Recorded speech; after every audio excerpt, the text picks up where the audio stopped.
安南区因为人口增长，目前突破20万人，成为台南市第2大行政区域。不过，现有的区公所加户政事务所，因为空间无够使用，加上阁是危楼，对此议员郭信良上午透过市政总质询，建议将区公所加市警局第3分局迁徙到天马电台的限制，希望市府会用进行都市计划专案的变更。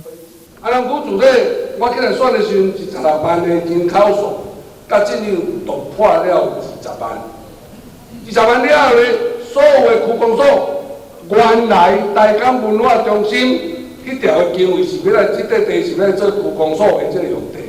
结果因为柯南才的手，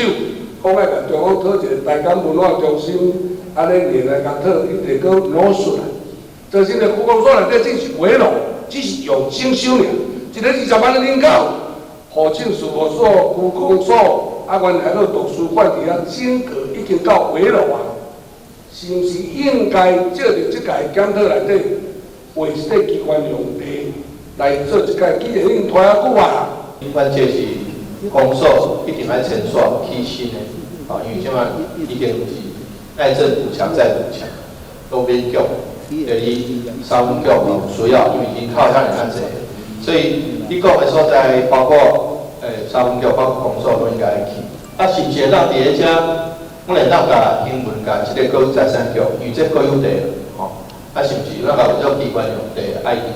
当挂回来？另外，伫排水系统方面，虽然市府近年来伫安南区改善袂少排水系统，不过议员郭信良却批评工程各人做各人的，并无连贯。以升级排水为例。其中中段还佫差一节，大约有100多公尺无来接通，原因是还未经过都市计划变更发包。对此，都发局回应会来配合水利局先完成变更。台南新闻联跟张硕伟采访报道。